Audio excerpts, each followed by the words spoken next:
നരേന്ദ്രമോദി വളരെ പ്രസക്തമായിട്ടുള്ള ഒരു വിഷയമാണ് ഈ ലോക്സഭാ തെരഞ്ഞെടുപ്പിന് മുമ്പാകെ ഈ രാജ്യത്തിന് മുമ്പിൽ വെച്ചിരിക്കുന്നത് എന്നുള്ളതാണ്. നോക്കൂ, നരേന്ദ്രമോദി ഈ ലോക്സഭാ തെരഞ്ഞെടുപ്പിൻ്റെ ആദ്യഘട്ടം മുതൽ കച്ചിത്തീവിൻ്റെ കാര്യത്തിലായാലും കേരള സ്റ്റോറിയുടെ കാര്യത്തിലായാലും മട്ടൻ കറിയുടെ കാര്യത്തിലായാലും മീൻ പൊരിച്ചതിൻ്റെ കാര്യത്തിലായാലും മുസ്ലിം സംവരണത്തിൻ്റെ കാര്യത്തിലായാലും ഒടുവിൽ പാകിസ്ഥാൻ്റെ കാര്യത്തിലായാലും ഉയർത്തിവിട്ട വിഷയങ്ങളെല്ലാം തന്നെയും ബി ജെ പിയുടെ ഒരു വാട്സാപ്പ് യൂണിവേഴ്സിറ്റിയോ അല്ലെങ്കിൽ ഈ ഹേറ്റ് മോങ്കേഴ്സോ ഒക്കെ തന്നെയും വിവിധങ്ങളായിട്ടുള്ള കാലഘട്ടത്തിൽ കൊണ്ടുവന്നിട്ടുള്ള കാര്യമാണ്. അതൊന്നും ക്ലച്ച് പിടിച്ചിട്ടില്ല, അതൊന്നും തെരഞ്ഞെടുപ്പ് വിഷയമാക്കാൻ അദ്ദേഹത്തിന് സാധിച്ചിട്ടില്ല എന്നുള്ളതാണ്. പക്ഷേ ഈ അദാനി അംബാനി വിഷയം പ്രധാനപ്പെട്ട ഒരു മുദ്രാവാക്യമായി, ഒരു ചർച്ചാ വിഷയമായി ഈ ലോക്സഭാ തെരഞ്ഞെടുപ്പിൽ ഉരുത്തിരിഞ്ഞു വരും എന്ന് തന്നെയാണ് ഡോക്ടർ അരുൺ ചൂണ്ടിക്കാണിച്ചതുപോലെ തന്നെ ഞാനും കരുതുന്നത്.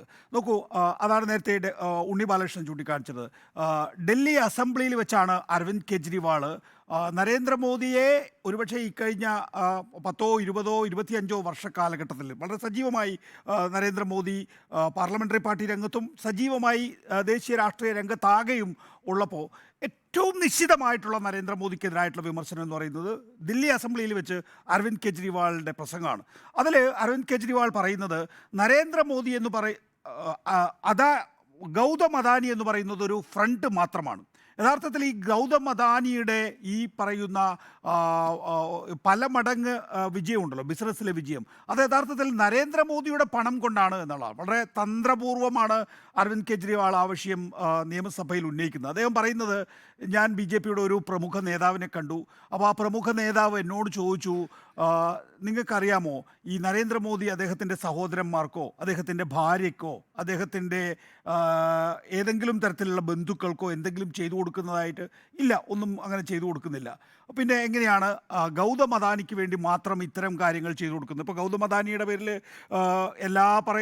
ഈ കോൾ പാടങ്ങൾ ഇട്ട് കൊടുക്കുന്നു, എയർപോർട്ടുകൾ കൊടുക്കുന്നു, റോഡുകൾ, ഇലക്ട്രിസിറ്റി, അങ്ങനെ വെള്ളം പോലെ ആകാശവും ഭൂമിയും പൂർണ്ണമായും യഥാർത്ഥത്തിൽ തീരെഴുതി കൊടുക്കുകയാണല്ലോ ഗൗതം അദാനിക്കും അംബാനിമാർക്കും ഒക്കെ തന്നെയും. എന്തുകൊണ്ടാണ് ഇവർക്ക് ഈ നിലയിലുള്ള സൗജന്യങ്ങൾ, ഇളവുകൾ നരേന്ദ്രമോദി അനുവദിക്കുന്നത് എന്ന ചോദ്യം സ്വയം ഉന്നയിച്ചുകൊണ്ടാണ് അദ്ദേഹം ഉത്തരം പറയുന്നത്. യഥാർത്ഥത്തിൽ 10-15% കമ്മീഷൻ മാത്രം കിട്ടുന്ന ഒരാളാണ് ഗൗതം അദാനി. യഥാർത്ഥത്തിൽ ഈ പണം മുഴുവൻ നരേന്ദ്രമോദിയുടേതാണെന്നുള്ളതാണ്. നോക്കൂ, ഇതിനെ ഹിൻഡൻബർഗിലേക്ക് നമ്മൾ കണക്ട് ചെയ്താലോ? ഹിൻഡൻബർഗ് പറയുന്നത് എന്താണ്? ഈ പറയുന്ന ഇന്ത്യയിൽ നിന്നുള്ള കള്ളപ്പണം വിദേശ രാജ്യങ്ങളിലേക്ക് കൊണ്ടുപോയി, ഈ ടാക്സ് ഹാവൻസിലേക്ക് കൊണ്ടുപോയി അവിടെ ഈ പറയുന്ന ഇവരുടെ സ്റ്റോക്കുകളിലേക്ക് നിക്ഷേപിപ്പിച്ച് ഇന്ത്യയിലെ ഗൗതം അദാനിയുടെ കമ്പനികളിലെ സ്റ്റോക്കിൻ്റെ വില വലിയ നിലയിൽ, മൂല്യം വലിയ നിലയിൽ കുത്തനെ ഉദിക്കുന്നു എന്നുള്ളതാണ്. വലിയ നിലയിലുള്ള കള്ളപ്പണ മാനേജ്മെൻറ്റ് യഥാർത്ഥത്തിൽ ഗൗതം അദാനിക്ക് നടത്താൻ കഴിയുന്നു എന്നുള്ളതാണ് ഹിൻഡൻബർഗിൻ്റെ തന്നെ ആക്ഷേപമായി നമ്മുടെ മുന്നിലുള്ളത്. അതുതന്നെയാണ് യഥാർത്ഥത്തിൽ അരവിന്ദ് കെജ്രിവാൾ നിയമസഭയിൽ ഉന്നയിക്കുന്നത്. അതായത് ഈ കള്ളപ്പണം യഥാർത്ഥത്തിൽ നരേന്ദ്രമോദിയുടേതാണ്. ആ നരേന്ദ്രമോദി തൻ്റെ ബിസിനസ് ഗൗതം അദാനിയോടുകൂടെ നടത്തുകയാണ്. 10-15% കമ്മീഷൻ മാത്രമേ ഗൗതം അദാനിക്കുള്ളൂ എന്നുള്ളതാണ്. ഇവിടെ നരേന്ദ്രമോദി പറയുന്നത് എന്താണ്? ഒരു ടെമ്പോ വാനിലാണോ പണം എത്തിക്കുന്നത്, കള്ളപ്പണം എത്തിക്കുന്നത്? ഗൗതം അദാനി നേരത്തെ ചൂണ്ടിക്കാണിച്ച പോലെ 2014 മാത്രമല്ല, 2014-ലെയും 2019-ലെയും ഇന്ന് ബി ജെ പിക്ക് അങ്ങനെ ഒരു ഗൗതം അദാനിയുടെ പണം ആവശ്യമില്ല. 2014-ലെ നരേന്ദ്രമോദിയുടെ മുഴുവൻ വിമാനയാത്രകളും, മുഴുവൻ പ്രത്യേക വിമാനയാത്രയും, ഒരു പ്രധാനമന്ത്രി സ്ഥാനാർത്ഥിയെ സംബന്ധിച്ചിടത്തോളം പ്രത്യേക വിമാനത്തിലല്ലാതെ യാത്ര ചെയ്യാൻ കഴിയില്ലല്ലോ. അത്രയും തിരക്ക് പിടിച്ച ഷെഡ്യൂളാണല്ലോ. 300-ലധികം പൊതുയോഗങ്ങളിൽ അദ്ദേഹത്തിന് പ്രസംഗിക്കേണ്ടി വരും. അത് മുഴുവൻ സ്പോൺസർ ചെയ്തിരുന്നത് ഗൗതം അദാനിയാണ്. ആ സമയത്തൊരു സ്റ്റിൽ ഫോട്ടോഗ്രാഫാണ് യഥാർത്ഥത്തിൽ നരേന്ദ്രമോദിയും അദാനിയും തമ്മിലുള്ള ഒരു ആകെയുള്ള ഫോട്ടോ നിലനിൽക്കുന്നത് എന്നുള്ളതാണ്. അപ്പം ഞാൻ കാണുന്നത് ഈ ലോക്സഭാ തെരഞ്ഞെടുപ്പിലെ ഏറ്റവും പ്രധാനപ്പെട്ട വിഷയം ഇതുതന്നെയാണ്. അത് സാമ്പത്തിക നയത്തിൻ്റെ അടിസ്ഥാനത്തിൽ മാത്രമല്ല, ഈ പറയുന്ന എന്താ പറയുക, ഈ ചങ്ങാത്ത മുതലാളിത്തത്തിൻ്റെ പേരിൽ മാത്രമല്ല.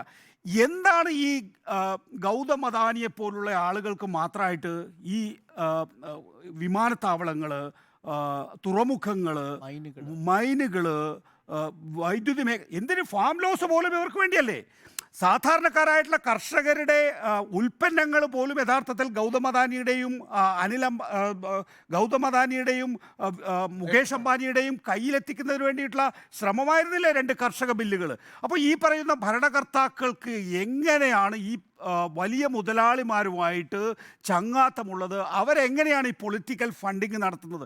ഇനി അതിനെ സാമ്പത്തിക വിഷയത്തിലേക്ക് നമ്മളെടുത്താൽ ജെയിംസ് ക്രാപ്ട്രി എന്ന് പറയുന്ന ആളുടെ ബില്യനെയർ രാജ് എന്ന് പറയുന്ന പുസ്തകത്തിൽ പറയുന്നുണ്ട് 22 ബില്യനെയറെയാണ് പുതുതായി സൃഷ്ടിച്ചിട്ടുള്ളത്. കോൺഗ്രസും അവരുടെ പറയുന്നുണ്ട്, പുതിയ ബില്യനെയറുടെ കഥ പറഞ്ഞുകൊണ്ട് കോൺഗ്രസ് പറയുന്നുണ്ട് ഞങ്ങൾ ലക്ഷാധിപതികളെ ഉണ്ടാക്കുമെന്നുള്ള മറിച്ചുള്ള വാഗ്ദാനമാണ് കൊടുക്കുന്നത്.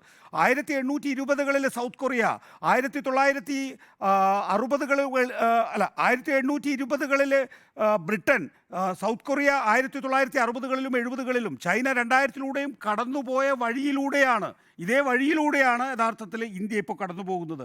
പുതിയ യഥാർത്ഥത്തിൽ നരേന്ദ്രമോദിയുടെ സാമ്പത്തിക വീക്ഷണം എന്താണ്?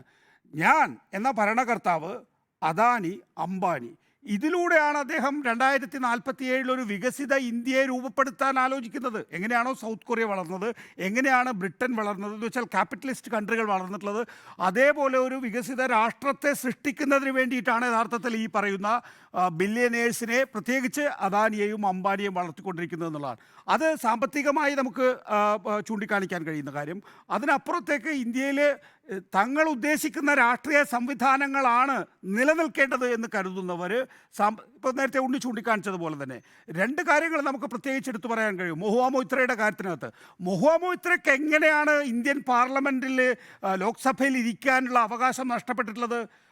അവർ പാർലമെൻറ്റിൽ ഗൗതം അദാനിക്കെതിരെ ചോദ്യങ്ങൾ ചോദിച്ചു എന്ന ഒരൊറ്റ കാരണത്താലാണ്.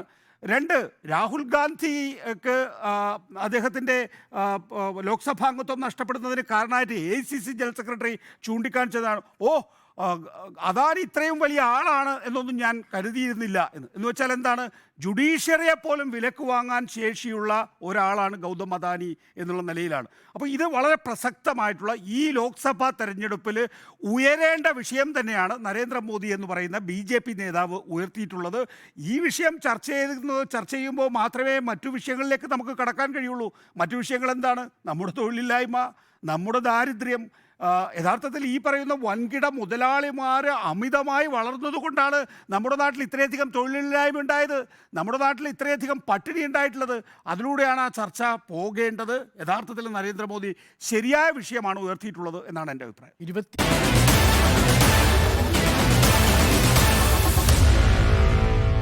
Meet the editors.